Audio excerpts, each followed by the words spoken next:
Kababayan, ma'am sir, this is John, the Filipino channel, ang inyong pong lingkod. So today is February 17, 2026. At tayo ngayon ay papunta dito yan sa may dito na tayo sa may Park Inn Residences. Dito yan sa may SM Mall, EDSA North EDSA. At dadalhin po natin sa may Grass Residences. Dito yan sa Santo Cristo, Bago Bantay, Quezon City po yan. Okay po, so magbabalik po tayo. May konti pag nakuha na po natin sila. Disclaimer naman po ang content po natin ni Kalsada at hindi ang passenger. Kaya naman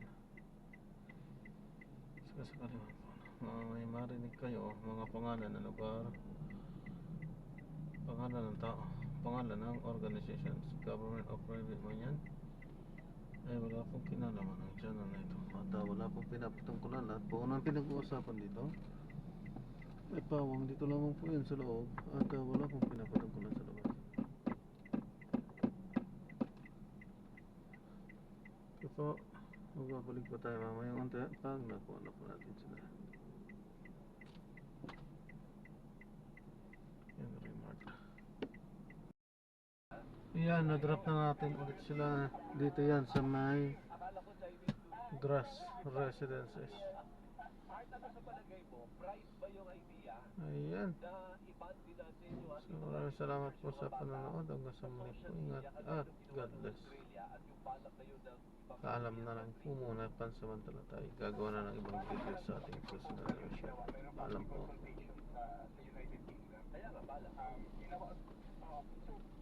Dapat sabi nila, dapat mapabilis ito ngayon kasi hindi ito gaya ng yung ordinaryong batas ang bagal tumakbo.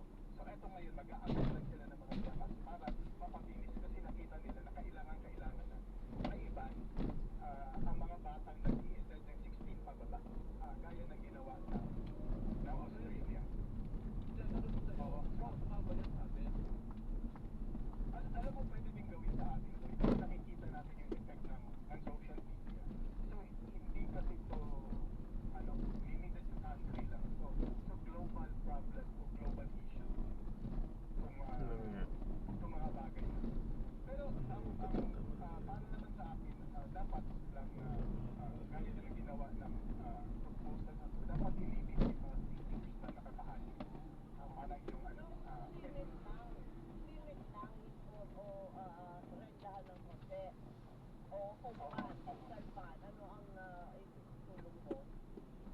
So kasi ngayon, nakikita ko, kailangan ng social media, hindi lang natin mga matatanda, pero pati mga bata. So dapat, para sa akin, dapat i-limit lang siguro, kailangan maglagay ng online safety measures ang mga social media networks, social media platforms. So dapat i-limit yung pictures ngayon. Kasi maraming mga pictures na nakaka-addict ang mga social media. Isa na rito yung alam mo yung endless scrolling. Yung tuloy-tuloy ka lang. Isang nalilis ang ginagamit mo. Ito nakaka-addict so. Pero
yun Ako eh. meron, pero hindi ko ramdam kung ano ang epekto nito sa buhay ko. Ego PH app. Pag meron ka ng Ego PH app, kasi naka-tie din yan sa SIM card natin. So, ito yung pwede natin i-register na. Oo. Pero, ay, hindi nga, Art. lalo na sa mga kagaya ko na tropang senior na, wala kaming pakialam dyan at hindi lalo lang kaming nagugulumihanan sa mga sistemang ganyan. So bakit parang pahihirapan pa ang mga tao kung mayroon namang simple? Hindi ko maintindihan kung kailangan papaano ang tamang batas o tamang pagsusuheto ang dapat gawin kasi talamak naman sa buong mundo naman Hindi, Doris, kasi ikaw, 50 ka na ngayong araw na to. Ay, Hindi ka thank you, you're nakasama so kung may mga ban kind. na ganito.